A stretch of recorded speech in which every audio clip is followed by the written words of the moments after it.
What's up, Vex heads? When is a microphone not just a microphone? When it's on the logo of a podcast flagged for content. But first, what is the podcast flagged for content? Well, it's a podcast hosted by this chap, Andy, who also appears to be a bit of a flag nerd, like my good self. I think my flag collection is bigger than his. No, that's not a euphemism. Each episode of Flagged for Content has different guests who cover topics pretty much what it says it's about. Flags. Oh look, he even has important and witty guests. And he also has guests who occasionally do use language not fit for PG-13, like and. You'll be pleased to know I don't use such language ever, just ask my mother. And like all good podcasts, this one needed a logo, but host Andy went one better and came up with a flag, of course. During the design stage, many ideas were fleshed out to see what they would look like, but the basic elements of today's flag have always been there throughout its inception, and it's this that was finally chosen and not only appears as a flag, usually draped in the background of the podcast, but also forms the logo on the YouTube channel, Instagram, Spotify, and various other media things. And the Flag for Content flag is rather clever in its design.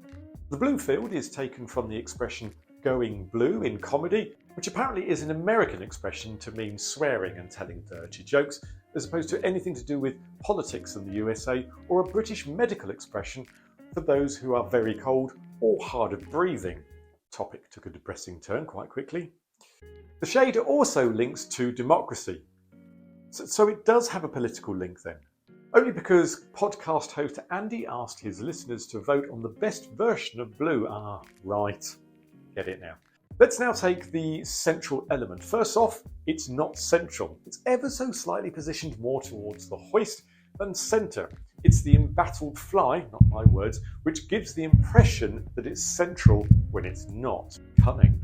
The centrepiece that's not central is a golden microphone emblazoned in fire.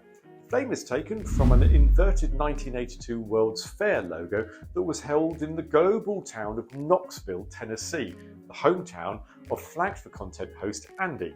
Can I just refer to him as Andy now as opposed to that whole ringworm? Apparently, the World Fair shaped many things in his hometown and ipso facto, I love that phrase, influenced Andy's life while growing up. And now the real smart part of this centrepiece that's not central, the microphone itself. Obviously to symbolise the podcast element, but like clever logos such as car manufacturer Toyota, where the symbol is made up of the letters Toyota, or Toblerone with its coat of arms of Bern in the logo, this microphone includes the podcast's initials F, F and C. I love that. And if you do too, why not give it a thumbs up on the video, as it helps push the video to more people who can be equally impressed by this fact as much as you are. And if you think that's all rather ingenious, I thought I'd get Andy himself to explain the origins of the final element of the flag, the embattled fly, in great and magnificent detail. Take it away, Andy. Oh yeah, I thought it looked good, so I put it on there.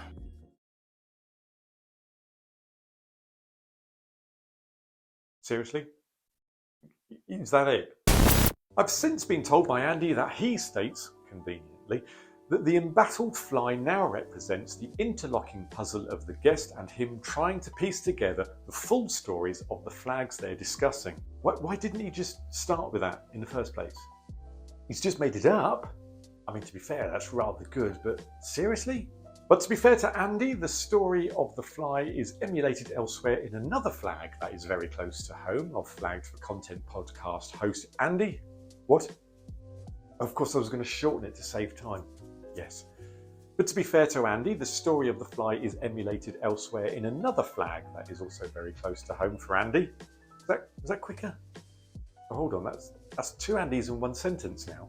The flag in question is Andy's home state of Tennessee, USA. It's off-center central disc with its blue bar edge on the fly, which had no other reason for being there other than when there was no wind, it would show the observer that it's not just a plain crimson flag. So, in this respect, while the Flag for Content flag was not a direct lift of Tennessee, it appears subconsciously it picks up the style and unwittingly and coincidentally has a similar fly reason.